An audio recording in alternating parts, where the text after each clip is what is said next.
Royal Standley of Oregon Pacific Financial Advisors, offering securities through United Planner Financial Services. Member FINRA SIPC, shares his planning approach to help people toward a place where they may be at peace regarding their financial goals. In this dynamic podcast, Royal will share his insights on how to design a retirement plan to help you plan for your future. Now, on to the show. Hello and welcome to Life by Design with Royal Standley from Oregon Pacific Financial Advisors. Good afternoon, Royal. How are you? I'm doing well. I know I was a little under the weather during our last podcast, but I'm on the mend, so I'm very happy about that. How are you doing, Eric? I'm doing fantastic. And yes, you are a trooper. You fought through it. I know that you were not feeling well, and a lot of people are kind of going through some of that stuff. That's the greatest way to start the new year. But again, you brought great information. It was a great podcast. I know we're going to be hitting a lot of things today. What do we want to start with today?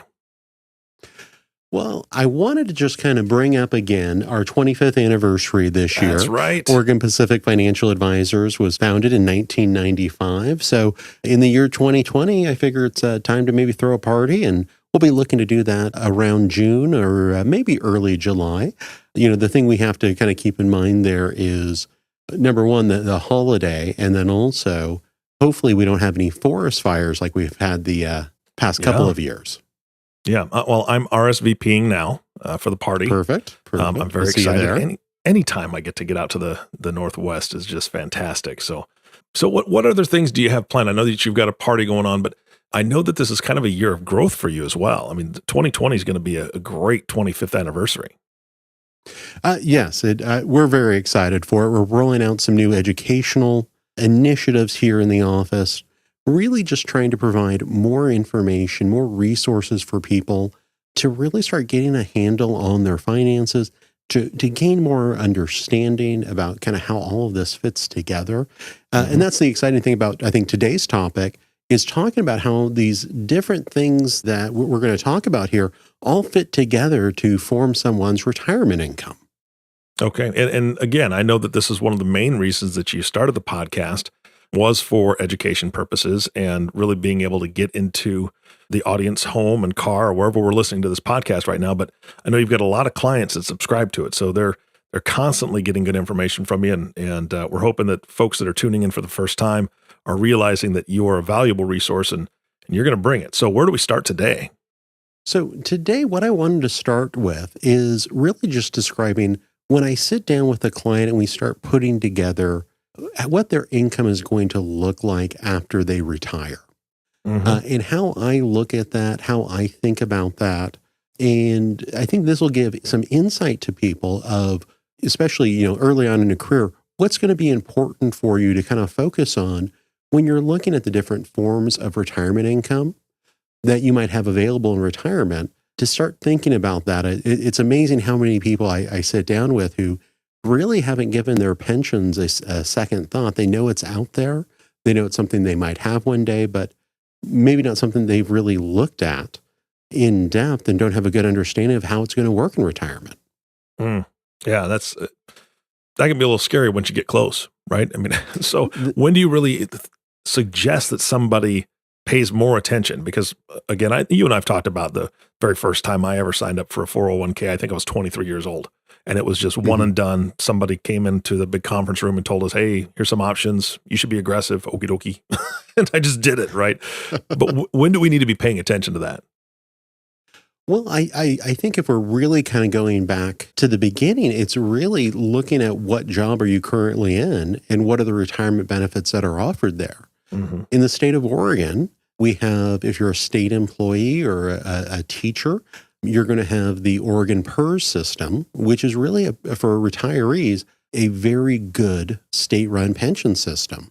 You might work for a manufacturer or another company that offers pensions.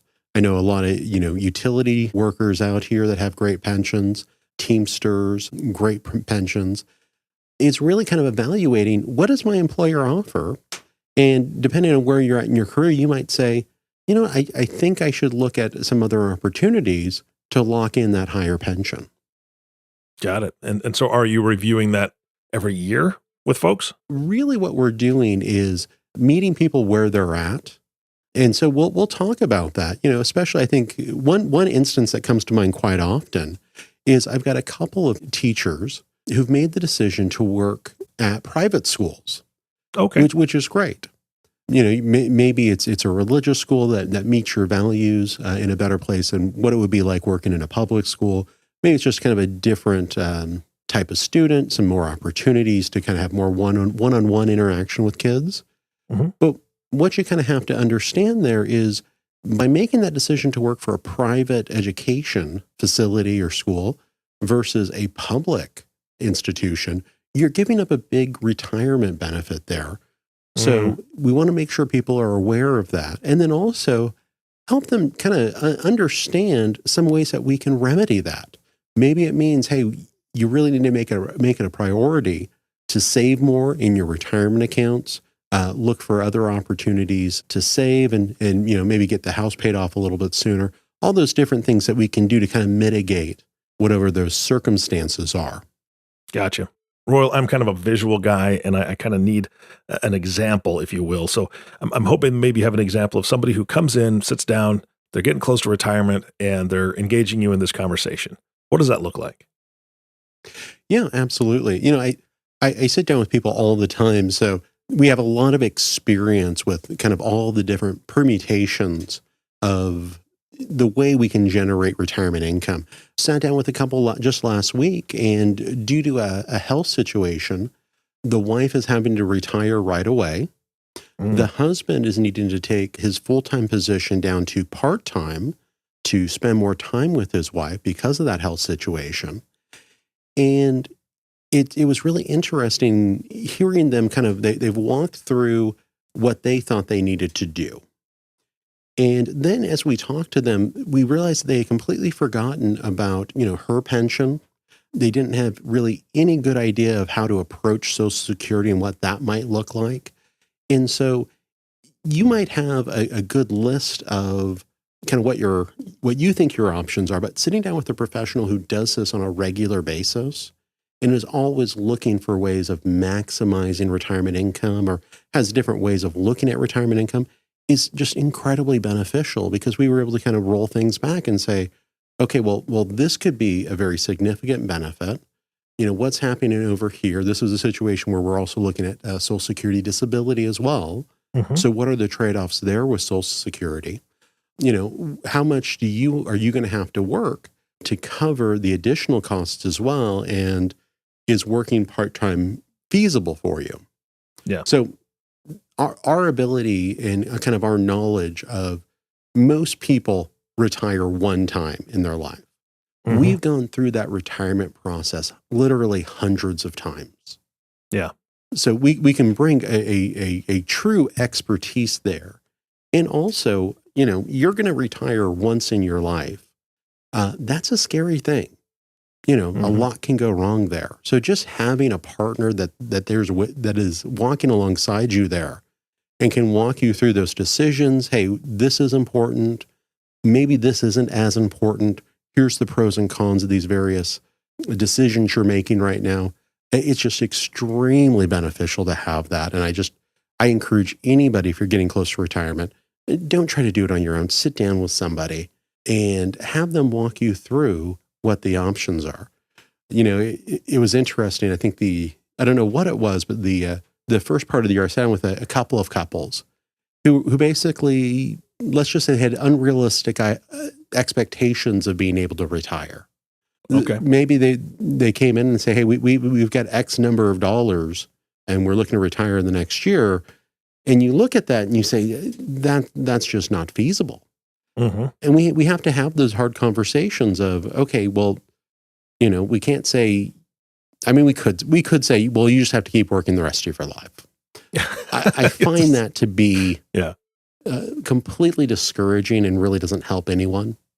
Yeah. I think what we need to look at there is looking at the ways we can improve things and give some people at least some modicum of hope. Yeah. That they can move towards something. Because otherwise, if it's just, well, keep working and then one day you'll die and you won't have to worry about retirement. Yeah, that's not just fun. Isn't realistic. Yeah. Yeah. And Royal, as you're speaking, and we've done lots of podcasts, but when I talk to you, I always get this sense that if I'm coming to you and I just have what I know, what I've heard from media, what I've heard from my friends about retirement, what I've witnessed from my father from retirement, is that I've got like 10 pieces of a 100-piece puzzle. And what you specialize in, and what you've, like you said, what you've done hundreds of times with people is help them to get to that point of retirement in a successful way, is you bring all the rest of the pieces. And I'll tell you what, using 10 pieces of a 100-piece puzzle doesn't give you a really good picture. Having those other 90 pieces in front of you to be able to make the picture, it's a lot clearer, right? And so that's kind of what I picture here is it's you have all the pieces, and depending on what picture you're looking for, you're going to be able to bring it into better focus than I can do it by myself, because I just don't know what's out there and available to me. Absolutely. Absolutely. I mean, with just those 10 pieces, there's a lot of holes in that picture. Exactly. And there could be, some definite areas where you're just completely missing the forest for the trees. Mm-hmm. You're focused on one little piece and missing kind of the larger picture. Royal, speaking of those pieces of the puzzle, what are those different pieces of the puzzle? Great question. So the number one piece of the puzzle that we're always looking at is Social Security. Mm-hmm. Social Security is an excellent program. I would say the majority of Americans are eligible for that. There's a couple of government jobs where you might not be eligible for Social Security. There's also the railroad pension program, which is basically a Social Security lookalike for those who have worked on the railroads. But we're just going to focus on Social Security here. Social Security is, in my opinion, one of the best benefits we have as Americans when we're looking at our retirement income planning. Mm-hmm. You pay into Social Security each paycheck, basically, and that's what's under that FICA line. Part of that goes to Social Security. The other part goes to Medicare, which is health insurance for retired people. With Social Security, it's one of the most flexible retirement income programs out there. To really just kind of go over the basics, you can start claiming Social Security as early as age 62, but for Americans born before the year of 1954, they can claim Social Security at age 66. If you're kind of born between 54 and 1960, it's a little bit more of a variable, but after about 1960, everyone's full retirement age is 67. You also have the ability with Social Security to actually continue deferring Social Security all the way to age 70. Mm-hmm. And by doing that, you get the benefit of about an 8% per year adjustment to the positive in your Social Security benefit to basically pay you for deferring that. And that's something that we'll look at quite often and kind of build into our planning, especially when we start talking about spouses. A lot of people just don't realize that if you have a high earning spouse and maybe a spouse who's worked some or was a stay-at-home mother or father who really didn't earn a whole lot in Social Security or didn't pay in as much, the spousal benefit in Social Security is really something that's just so important for a lot of people who might be on the edge there. With that Social Security spousal benefit, a spouse who maybe doesn't have as many credits or hasn't qualified for Social Security, they're able to claim on their spouse's benefit, half of that spouse's benefit, assuming that they're the same age. Now, there's some adjustments there if there's an age discrepancy, but it's really a powerful strategy there in a way of covering for those spouses who made that decision to stay at home and not join the workforce at that same level. Yeah, and I know that we've done a podcast where you really dove deep into Social Security and different options a while back. So anybody listening to this, please go back and take a listen to that, because I know Royal's not going to spend a tremendous amount of time on Social Security on this podcast, but he dedicated one entire podcast to it. So go back and find that from the website, and it'll really open your eyes, because again, those are a lot of the pieces people just don't know about delaying Social Security and all the different options that you can do. Yeah, and I would say probably the biggest mistake I see is somebody realizes, oh, I'm 62, I'm eligible to start taking Social Security, or some other arbitrary birthday or age. With Social Security, you really want to have a plan before you go in and claim it. You really want to sit down with a financial advisor and look at that. that's not a decision you want to make ill-informed. Yeah, absolutely. The other important thing with Social Security is it's inflation adjusted. So each year, if the federal government deems that the cost of living has increased, you're going to get an adjustment up on your Social Security to basically help that income keep pace with inflation. And that's a really important part of all this, especially when we're looking at, 25, 30, 35 years of retirement and how to plan for that. And is that always a percentage? Yeah, it's always a percentage, and they'll issue that usually at the first part or towards the end of the year to kind of give people an ability to start planning for that small monthly increase. Yeah, I mean that makes it even more important to know about the benefits like a death benefit or taking over a spouse's Social Security that was earning higher, because that if it's a percentage, then it's based on that higher amount than the lower amount. I mean, there's a lot to know. Absolutely. So once again, find an expert that you can trust as you're making those decisions. Mm-hmm. Because, once you've made those decisions, you really lose the ability to kind of make any further adjustments to it. Yeah. What's another piece of the puzzle we're missing here? So another piece of the puzzle that we come across most often here where we're at in Oregon is the PERS system, which is the Public Employees Retirement System. And it's somewhat controversial, and I think all state-run pension plans at this point are. If you look at the numbers, Oregon has one of the better funded pension plans in the country. I think we ranked number 8 recently, but that's really being the cleanest dirty shirt, in my opinion. It's a great program, though. For those who were early on in PERS that started work in 70s or 80s and stayed with a school district or a municipality, it's really a very powerful benefit. For the early adopters of PERS, it was really just an income benefit. You're really getting a pension-like income. And that was really a Tier 1 and Tier 2 PERS, where you were able to receive a monthly benefit guaranteed for the rest of your life or the rest of your life and a spouse's life. You also had some options to also maybe take a cash distribution with a reduced monthly benefit as well. It's a powerful benefit for those who have kind of joined the state of Oregon more recently. There's still that pension benefit built in there, but they've really shifted a lot of guaranteeing lifetime income risk into the individual's hands to a certain degree, although they control a lot of this, by what they call their IAP account. And that account is funded somewhat like a 401k. So a lot of retirees will get to retirement. They'll have a pension benefit through one of the 3 tiers of PERS.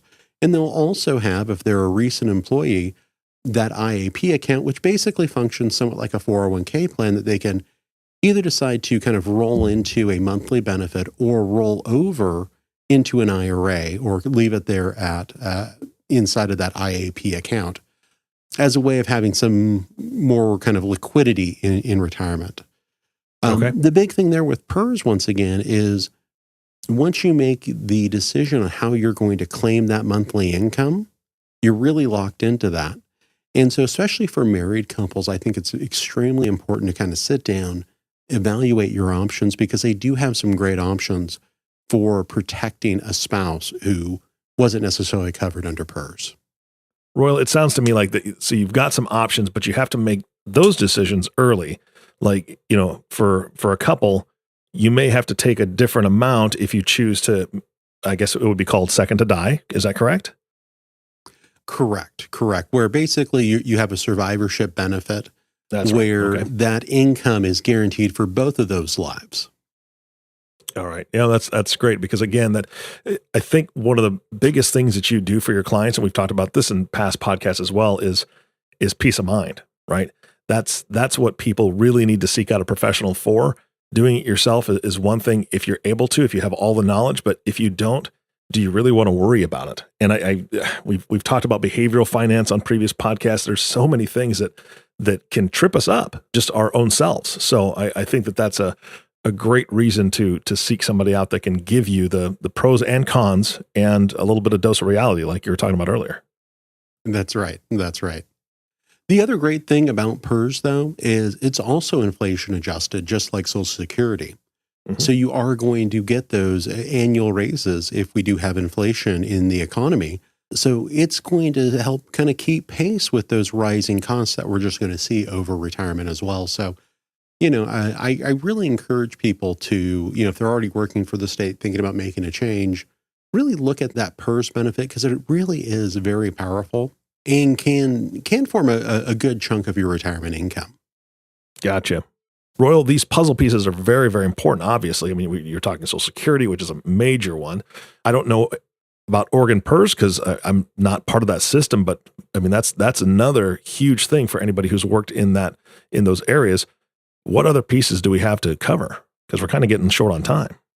Yeah, I don't know if we'll get through them all, but we will kind of tease that out. We're also going to talk about traditional pensions. Not everyone is eligible or works for a company that offers them, but we're going to spend some time on it because there's some really interesting stories from working in that space over the years and some potential mistakes we've been able to kind of head off as people look to claim those pensions and how they fit into the retirement picture as well. The other area where we're going to be spending a little bit of time on is just talking about annuities. Annuities have a very, very long history in this country. Some very good, some very bad. I think the pendulum's swinging more towards the good here with the passages of the Secure Act. So you're going to be hearing more about annuities. So if listeners have any questions, let me know. Reach out to me and we maybe include those in our podcast or maybe follow up an additional podcast on there. Great. Because it's a very complicated space and a very complicated type of product. So we need to kind of tread carefully there and make sure that we give people the right types of information so they can make the best decisions of whether or not an annuity is right for them when they're looking at their retirement income. And then finally, we're going to get into, how do you use things like 401ks, IRAs, and maybe other investment accounts? And how does that fit into your retirement income picture? And so by taking those three additional pieces, during our next podcast, we're going to finish kind of sketching out the way we look at retirement income for each of our clients. And then hopefully with that education, you'll be able to kind of take a more educated glance at what you've accumulated and what you have available for your own retirement income. Yeah, and I know, and you've said this on a previous podcast, I can't remember which one, but one of the things that I love is that you try to bring people the information so they can get a better look at what their retirement, how all these different pieces are kind of on the table, so they have a better opportunity as far as being able to know what questions to ask of an advisor. So again, you're always pointing back to having a conversation with a professional, which I think is absolutely the best advice you could give.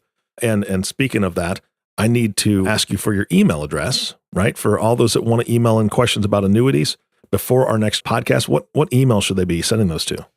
Yeah, go ahead and send those to Royal, ROYAL, at opfa.com. All right, Royal, thank you so much for your time today. I'm looking forward to that next podcast, and we will we'll dive deep into it. Sounds good. I'm looking forward to it. All right, and I want to thank you all for listening to the Life by Design podcast with Royal Standley. If you have not subscribed to the podcast yet, please click the subscribe now button below. This way, when Royal comes out with a new podcast, it'll show up directly on your listening device, which makes it much easier to share this podcast with your friends and family. Again, thanks for listening today.